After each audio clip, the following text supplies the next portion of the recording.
What if we completely removed Yuji from the Shibuya incident and replaced him with Part 1 Naruto? Could Naruto as a child manage to stop all of these terrifying threats? Let's depends. It depends because you said without Yuji, so I'm guessing that means no Sukuna. And it also depends on the little nigga that's inside of Naruto, aka Kurama, and how you want to handle him. It doesn't really matter how Naruto gets to the JJK verse, but for the people who like continuity, let's say he stumbles on that filler Otsutsuki time travel device from the one good filler arc of Boruto, and the plot demands that one protagonist swaps for the other. Perfect writing, just as Kishimoto would have done it. So, Naruto lands exactly in Yuji's place on October 31st and we're set to begin. But here's where we need to take the first pause, because Naruto exists in the JJK world as a well-known anime series. The characters here should have some idea of who Naruto is, and while that immediately might cause some concern, I'm positive with how mission-focused Mei is, she'd get a hold of the details and reformulate their plan. Megumi and Ino likely have seen the Naruto series and would have a much better idea of what Naruto is capable of, and they brief him of all available information. They did say Rasengan. I haven't a clue what's going on here, but I'll act like I do. They're so at this point, we get to see what a massive difference Naruto would make here. He takes a seal in his hands and summons 500 shadow clones. This is a fraction of the— I'm not gonna lie though, he's definitely stronger, way stronger than Yuji in this situation, like no doubt about it. Clones Naruto can summon at this point, having summoned 2,000 of them against the partially transformed Gaara, which I should mention happens nearly 100 chapters prior to the end of Part 1. Naruto by this point should be significantly stronger than he was then. So the Naruto spread around with the intention to destroy the barriers, and we get our first fight. Naruto versus the Locust Plague. And instantly one Naruto shots. Absolutely stops. Literally. It's a no-diff victory, and we need to talk about why. At this point in the series, most characters are— He said talk about why. I don't think we need to. That should be self-explanatory. Scaling around supersonic speeds and multi-city block levels for attack potency. Naruto, even at his ripe old age of 13, is scaling to massively hypersonic speed and mountain levels of attack potency. Naruto characters are scaling I don't know about that. incredibly powerfully, even in the early stages of the show. So of course Naruto outmatches most JJK characters at this point. You gotta elaborate on the mountain level. It's important to keep in mind crazy. the sometimes forgotten ability of the shadow clone technique to transfer knowledge between the clones and the user when a clone disperses. In the canon timeline, the Shibuya incident lasted quite a long time because the sorcerers had difficulty organizing information amongst themselves amidst these intense battles. But Naruto can spread all available information across the city nearly instantly, so tracking down each of the bearers of the barrier seals was done basically with no difficulty. So Megumi and a handful of Narutos take on Jiro, who was taken down in less than a fraction of the time. With Naruto able to outmatch Jiro physically, Megumi can more quickly analyze his curse technique and therefore figure out its major drawback. That's not even to mention that due to how powerful Naruto is, he could just grapple Jiro, hold him in place while Megumi completely violates him with every single attack imaginable until he figures out something that works. It's absolutely brutal. And there's no amount of miracles that can save Haruta from being pummeled over and over until all of those stupid marks under his eyes turn white. Meanwhile, Ino and another set of Narutos are more than enough to stop the granny from summoning Toji, which is a huge benefit to the entire battlefield because we know the levels of beatdown that Toji brings in every single one of his fights. Toji gets no diff too. He too would get no diff by Naruto. Toji is extremely powerful by JJK standards as far as his physical attributes go.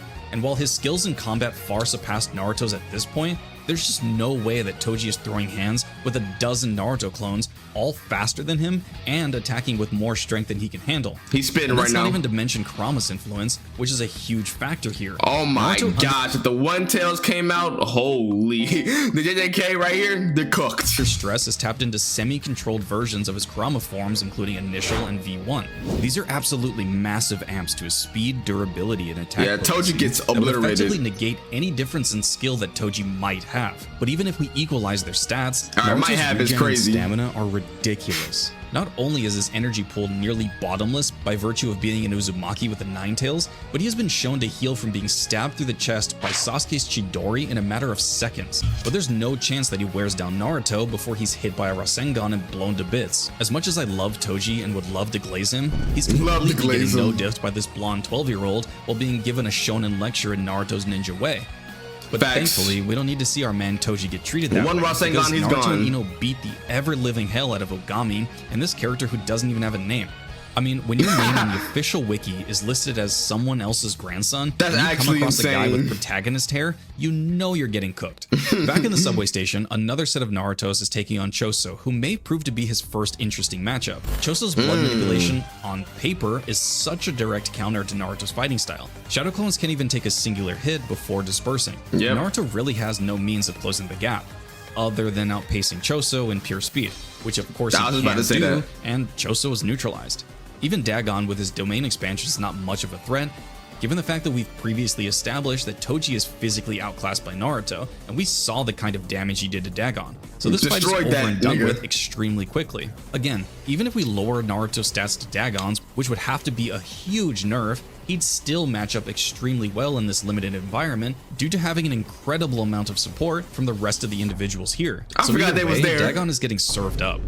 Because all of this is happening simultaneously, due to the sheer scale of Naruto's presence, time becomes a major factor here. By this point, they have managed to take down nearly every threat in record time, not sequentially as the show had done, but all of these events happened nearly simultaneously. So I'm guessing he's not including Sukuna into this. So when he mean Yuji, he means Sukuna is gone too. Cause if Sukuna was here and it should be an incident to Naruto, I don't think bro stopping it. I ain't gonna lie. Naruto has been sweeping across the city, demolishing every opponent he's come across with very little effort and effectively no difficulty. If we take the time that Yuji first encountered the Locust Spirit at 9:03 p.m., Naruto splatters the bug across the wall with a single punch or at most a Rasengan. At 9:04 he moves to Choso and wipes the floor with him. At 9:10 he moves to Dagon, who can't possibly take more than 10 minutes, and these are very, very generous estimates because Yuji alone was nearly on par with Choso, and Dagon got soloed by Toji. So if we consider that Nanami, Nobara, Megumi, and the entire gang will be nearly at full strength by this point and are fighting together, these fights are ending extremely quickly. Gojo was originally sealed at 9:26 p.m. And even if we take some huge leaps, giving the JJK verse the benefit of the doubt and say they can stand up to a 12-year-old Naruto at all, let alone when he decides to go into his version 1 state, there is no conceivable chance that it takes him more than 20 minutes to blow through the Locust, Choso, and Dagon, all fights that would be happening simultaneously. Not a single one of these combatants in the way between Naruto and Gojo can stop a horde of hypersonic Narutos from moving past to the next battle, enabling Naruto and the others to swiftly move closer and closer to Gojo. So they make it to Gojo, who at this point, let's say, will have just utilized his domain expansion, so he's and unsealed? we have our first branch in continuity. Because Naruto could conceivably stop Gojo from being sealed, and they'd all fight the rest of the cursed spirits and put Kenjaku down for good. But even if Gojo is sealed here, Naruto and the others easily take down Mahito, Jogo, and Kenjaku. You might look at Mahito and wonder why Naruto can even damage him in the first place, and it's not solely that is a good due to question. Equivalency, because even with cursed energy, most people can't even damage Mahito in a meaningful way. Mahito doesn't really heal his body to regenerate his wounds. Rather, he has such a clear image of the shape of his soul, all he has to do is keep that image intact, and his body will follow.